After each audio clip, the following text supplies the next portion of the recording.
they're coming in the building. And their job is to kill the bad guy first. So they know they have a very short period of time, 4 to 5 minutes, to do everything they need to do. That's why it's called active shooting, because they're actively engaging. So do I need to be 100% secure where I'm at?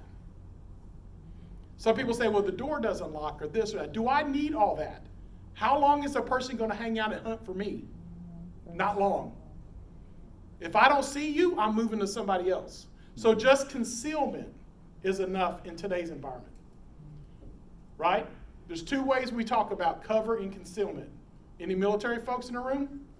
Cover. What's cover you're protecting you from? I got cover, the shells can't hit me. Right. It's a mortar shot that drops on my head. Right. Direct fire cannot hit you if you're under cover. Right? So if you're in cover, a direct fire from a weapon cannot hit you. What's concealment? Can't see me, but I'm not necessarily protected from the shell. Very good. You can't see me, but I'm not protected from the gun. But if you can't see me in an active shooter environment, what's the chances they're going to stick around and look for you? They're not. They're not. They're an easy target. They're not. Now, if they're coming after Daniel Cost because they don't like Daniel Cost and they know Daniel Cost works in this building, and I'm going to kill Daniel Cost because I don't like Daniel Cost, how long are they going to look for me? Forever, because they're looking for me, right? But if they're coming in to make a statement, they're not going to look for you very long. So everyone that says there's nowhere to hide, there's no doors on the lock, there's nowhere safe to go, there's a lot of places safe to go. It may not protect you from the bullet or the hammer or the sword or the knife, but it protects you from them seeing you, and that's enough to get them moving on somewhere else.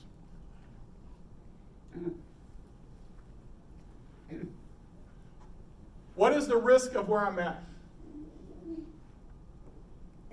Back in the 80s, 90s, early 2000s, I would say if I was at church, I was safe. If I was at school, I was safe. If I was at work, I'm probably safe. If I'm out hanging on the street, if I'm at a club, I'm probably not safe. If I'm at a mall, I might not be safe. Today, there's nowhere safe. They'll kill you in a synagogue, they'll kill you in church, they'll kill you. And I'm not just talking active shooters, because I'm sure someone in the audience going, active shooter, active shooter, active shooter. And how often does that really happen? Let's not say active shooter, let's say active threat. Now let's do it again.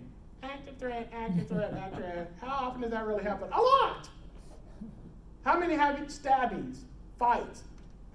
Someone punches somebody, someone cuts them with a machete, someone hits them with the car. How often does that happen in America? In Jersey? Every day. All the time. All the time. Right? It always happens. So is there anywhere safe? I would argue not. I would say anywhere you go. There's churches now hiring armed guards. Synagogues and the Jewish faith has been way in front of this curve for years. They've known that they've been victimized for years, and they've always had a very strong presence. Go over to these schools and see if you can walk inside. You're not getting inside, right? So they've always been ahead of everybody else. But the rest of America is going that way too. Catholic churches, Baptist churches, schools. Go to your kid's school and see if you just walk in and start wandering the halls. Not anymore. Come into Valley Hospital. You can still get in. What about 2012? Anybody go to Valley Hospital before 2012? Raise your hand. Was there any security officers sitting in the lobby? No. Could you go in any single door that you went up to? You could go inside? Did you see any uniformed security officers at the entrances? Did they issue little bitty badges to let people know that you had cleared through the right checkpoint? So do we ask for IDs? Do we have metal detectors? Do we have guns? Are we searching people at the door? No. But is Valley more secure today than it was in 2012? I would argue yes. We've changed our posture. And that's a hard change because we are very culture-centered. We are all about our patients, our family, and our community. And that was a hard sell for me. But you know what? They said, you know what? Let's do it because today is not like it used to be. And that was 7 years ago, and look how much stuff has happened in 7 years. I've been there 7 years. Look how much has happened in 7 years. If Valley is locking, closing their doors and restricting access, it tells you it's a pretty serious threat because we would not do that. What is the reward if I do something? If I run, what's the reward? Can I get away? If I grab them, what's the reward? Can I take them down, right? And what is the chance of survival? I would argue in any kind of situation that violence is in, if I have a 30-70, 70 being dead and 30 I'm gonna live, I'm taking it. I personally would take those odds. Okay? Step 3, the first thing you have to realize is it's happening. It's happening. So many people at the first sign of something do what? What was that? Did you hear that? Did you hear that? Let's go. Grab your phone. Grab your phone. They don't even realize it. I say if it doesn't sound like something that should be happening right there, then it's bad, right? I use this example with our staff all the time. If you go to the emergency room, are people cussing, yelling, acting out, and being mean? Yes. Does that even faze an emergency room nurse or doctor? No. They see it every single day. What would set them off? That guy. If that guy was sitting in triage, shake him. Anybody ever seen Sling Blade? Do I look like the dude off Sling Blade? I just want some French fry taters. Anybody ever seen Sling Blade? So I guess you guys didn't like somebody in the back room just rolled their eyes at me. I bet we better stick with the PowerPoint, right? All right. That person would make the emergency room nervous. They would call me and say, there's a dude sitting in the triage room, he ain't checked in, he's just sitting there shaking his head looking at the ground. That would make them nervous. Some guy comes in and goes, give me some heroin, man. What's wrong with you, man? They would be like, sit down, take a number, right? Now, in reverse, if you go to endoscopy, a person screaming and yelling and all that before they have an operation would be very, very unusual. Right? Like, before they have their procedure, they're cussing and yelling and calling you names. That's not normal for them, so that would make them worry. Right? Is it normal for what you're doing right now? Is it normal in your life? If it's not, you need to react to it. I didn't say look into it. I didn't say check it out. I didn't say get your phone. Right? Facebook Live it. Check it out. React to it. If you hear a sound, something that doesn't sound right, go away from it. Right? Go away from it. Don't go look at it. In Las Vegas, we had a guy come into our hospital with a gun, and he wanted to commit suicide. He pulled the gun out, and he said, I want to kill myself, and he was in the lobby of the hospital, and the hospital is like an atrium, like this. It had like an atrium, and it had like 4 floors, and so like the seating areas around the atrium. And so my security officers jumped in their little golf cart from their office that was at the other end of the campus, right? And they all get in their golf cart, and they're all like, wee, driving up there, because we all carry guns too. So they ran up there, and as they came around the corner, they started driving toward the glass doors to the entryway. And I don't know what happened, but they forgot to brake. According to them, they were trying to distract the shooter. But I don't believe that. I think something else happened. So they go through the glass doors, all the glass shatters, the golf cart goes flying in the lobby, the dude with the gun drops the gun, puts his hands up, they all pile out, pull their guns, and they take him, and we put him in the hospital, right? I'm at another campus a ways away, so I'm on my way over there. So I get there, and this golf cart's sitting in there, and I'm like, what happened? Well, boss, we decided to use a tactical entry. So we drove through the glass. Suspect was taken into custody. I'm thinking, nah, that's not what happened, right? But I was shocked because when I got there, I looked up and I felt like I was on like the red carpet at the Grammys. Every employee in the hospital with their videos and taking videos.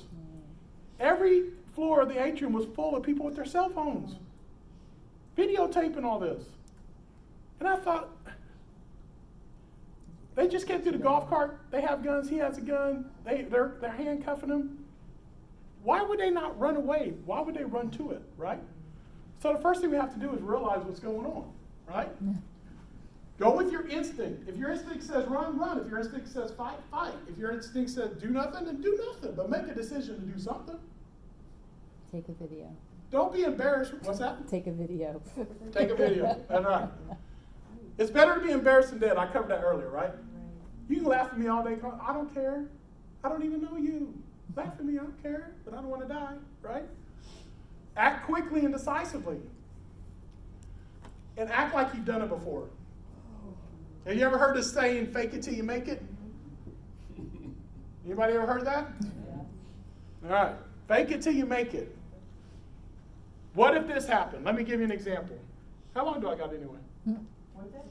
Till noon, right guys? Noon? Okay. Let me give you a quick example. Your house is on fire, it's burning down, you call 911. Call 911, ask for the fire department, you hear the sirens coming, you're all excited, you're like, oh, here they come, here comes the fireman, yay! I'm so happy, they're gonna save my house. Fire truck pulls up, and then some dude jumps off the back, or a woman, could be a woman or a guy, jumps off the back of the fire truck and they go, oh my God, your house is on fire! Oh my God, your house is on fire. What do we do? What do we do? What do we do? What do we do? What do we do? What do we do? Oh, your house is on fire. Your house is on fire. How are you going to feel? When you call the fire department and then they're freaking out, they don't even know how to put out your fire. I guarantee you, you get a lot of fire trucks that show up and a lot of police officers that show up and a lot of people that you think are pretty cool and important people, and they probably just got out of the academy yesterday. But they don't let you know that, do they? They fake it till they make it, right? They don't go, well, I'm really not that good a police officer. I just graduated 3 weeks ago. Yeah. Do they? They go, how long do you think I've been on this job, ma'am? A week? Right? Fake it till you make it. Look confident even if you're not. Look confident. Confidence breeds what? Confidence breeds fear on their part. If they think that you know what you're doing, then you know what you're doing. No one's going to question you till you do it and you have no clue what you're doing, right? I know that sounds confusing. Think about it. All right. Now I'm going to use my favorite wildebeest here. Everybody makes fun of me in my wildebeest. Every time I do a presentation, people are looking at each other going, why is this guy always talking about wildebeest all the time? Wildebeest, the #1 prey animal in Africa. Are they green? Have you ever watched National Geographic or some kind of a natural a show on TV with wildlife? Are they just sitting around like, oh, eat me, don't eat me, I don't care. No, what? What are they doing? Are they sitting there tense all the time? No. No, what are they doing? They take a step, they eat, they look around. Yeah. Take another step, they eat, they look around. Take another step, they eat, they look around. They're in yellow, right? They're in yellow. They're carrying on with their life, they're surviving, they're living, but they're paying attention to their surroundings. When these guys come to attack them, the predators, which in our world is not 4-legged, they're 2, but when the predators come and attack them, what do the wildebeest do? Start moving away. They start moving away. Not when he attacks. Not when he's like, I'm going to get you. Right? They're moving away when he's just starting to come up. Because they don't feel right. Something's not right. Something doesn't feel right. So they're moving away, right? When they have to run and they do attack, do they run and get in the same room together? Do they all hide behind the same tree? No. They all disperse, right? How many times have we had active shooter events where a lot of people were killed and when they took the pictures after they were murdered, 30 of them were behind the same desk? How many times? If I came in here right now, would it be an easier target if all of 40 of you were back there hiding behind there? Or if all 40 of you were in 40 different places? If you're in 40 different places, it would be harder to get you, wouldn't it? But we have a tendency as humans, we want to stay together and we want to hide together and we want to be safe with other people, right? What else about a wildebeest? If you get an adult and an adult goes down, they give the wildebeest to the lion, right? If a baby wildebeest goes down, what do? They fight back. Oh. If a baby wildebeest goes down, they will attack the lion and fight back. If a grown wildebeest goes down, they don't. So I'm not saying we should risk our life every single day to save somebody else, but there are people in our society we're saving, and those are the people that can't speak for themselves. Those are the people that didn't make a decision to go somewhere to get killed, right? Those are the people who haven't lived a long and prosperous life, right? So no matter what you would do to protect yourself, what will you do to protect someone who hasn't had a chance to live yet? So next time you're sitting around, hanging out, you think of wildebeest or you see it on TV, you're going to smile and remember me, right? Step 4, stabilize the situation. Whatever's going on, we need to stop it. We need to stabilize it. We need to get to a point where everything is starting to settle in. Once stable and safe, reevaluate our decisions. Now we can make a longer plan. Now we can decide what we're going to do for the length of it, right? What to do next? What do you expect the outcome to be? And don't worry if it's a right decision. I've said that many times today. Any decision is better than no decision. Step 5, where to go from here? You're going to have a behavioral change. Your life's going to be different. You're not going to act the way you acted before. All right? If you don't listen to what I'm saying now and change the way you survive in society today, you will when you're a victim. You will look at it again. All right? I've changed since the Oklahoma City bombing took my nephews. I've changed. You will change. Everyone changes after they've been traumatized and victimized. Actions learned from previous incidents drive your reactions of new incidents.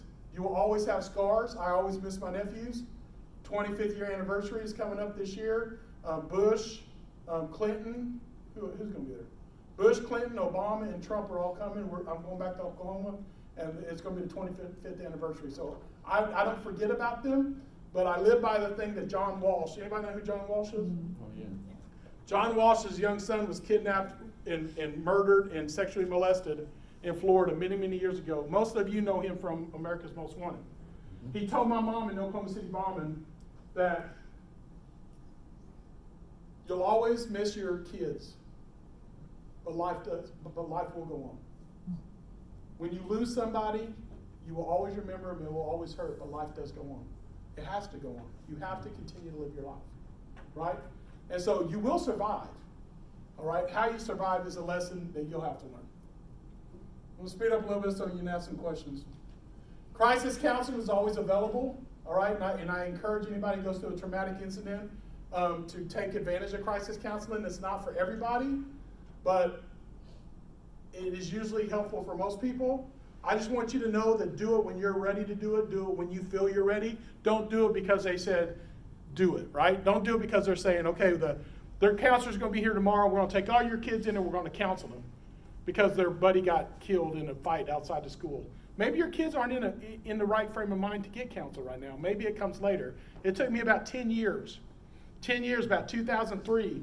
Alcohol, acting a fool, getting a divorce, fights, job changes. It hit me, right? And I went to counseling and it got me back on the right track. If they would have tried that in 1995, it wouldn't have worked, right? I had to hit rock bottom before it was time for me to go to counseling. We talked about so get your priorities straight, create a toolbox before the event, have your safety supplies, but they're not real supplies, right? What are they? Things in your head, right?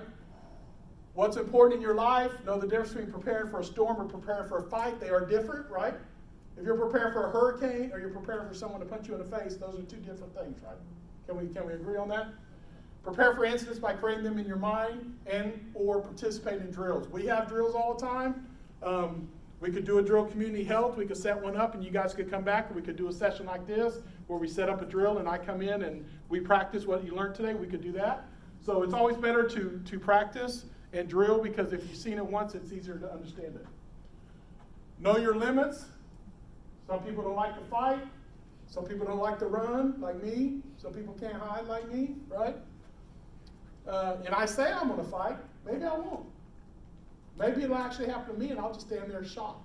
I like to think that I would try to fight. But do I really know that until it happens? Right? I don't, do I?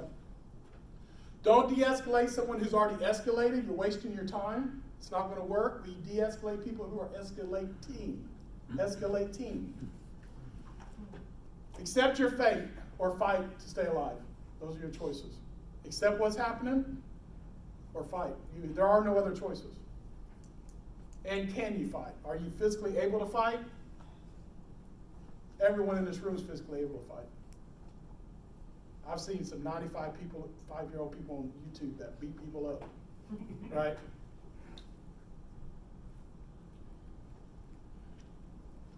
What are my alternatives? If this happens, what do I do? If this happens, what do they do? If they shoot me, what will I do? If they chase me, how will I react? If they leave, what will I do? Will I hide and stay? Will I run? All these things you should already have in your mind and thought about before the incident occurs. Accept your fate. Once it's over, right? And I believe in my heart of hearts that when the boys knew that they were going to die, that they were at peace with that. I honestly believe that. I think when our time comes and it's time to go, I think we have a point in our life where we accept it. And we know it's going to happen and we accept it. The two young men were buried in the same coffin together so that they will always be together the rest of their lives. You can die crying or you can die fighting. Once it's done, it's done. Do not give them the pleasure of terrorizing you. I live by that. I'm not going to give you the pleasure to beat me. I'm not going to give you a pleasure to embarrass me. I'm not going to give you pleasure to kill me, right? I'm not. I'm going to fight. You can cut my head off, but I'm going to fight and yell until you get there, all right? I'm just not going to give you the pleasure of violence. And remember who you leave behind, and hopefully they will remember you. Hopefully we put something into this life that people remember us by, and remember that people are left behind. Get your wills in order, get your stuff in order, get all your paperwork in order, because you don't know if you're guaranteed tomorrow. All right, finish it up. It's not always about things. It's sometimes about us, not about extra water, extra bread, extra food, things like that. Sometimes it's about what's between our ears. Always be in yellow. Sector your priorities and ensure everything gets done. Prepare for the unexpected. Enjoy your life, but do not be consumed by it so much that you're not paying attention by what's going on. Know what your environment is around you. Hope for the best, prepare for the worst, expect nothing, and you'll never get hurt. Okay, so I'm going to take questions now. As soon as we're done with questions, I'm going to turn this video off. And then I have two books up here. I'll show them to you. And I have some things over here that I'm going to talk about once y'all ask your questions about some resources, okay? So first of all, thank you for your time. I hope you weren't bored. I hope you learned something today. And I hope it was meaningful. And if they want to set up a drill or a simulation later on to follow this class up to see what we learned, we can certainly do that in the same time that we've been here. What are your questions? Any questions? Yes, ma'am. So you're in the ER and someone's behavior is escalating, and yelling and screaming and all of that, but now they pick up a chair, now they pick up a tray table and they start throwing it. That's a very good point. She said, what if you're in the ED and someone's escalating and yelling and screaming, but all of a sudden they pick up a chair or a weapon and they start throwing it? That is, you have to defend yourself, all right? And you have a right to defend yourself. In a hospital, we have an obligation to protect our patients. So we have a little more leeway in that. But what I'm trying to tell you is, if someone's yelling and screaming at me, this is my reaction, even in the Valley Emergency Department. Ma'am, that is not proper behavior here. Ma'am, you need to stop. Stop. I'm here to help you. You need to stop. We're not going to tolerate that at Valley.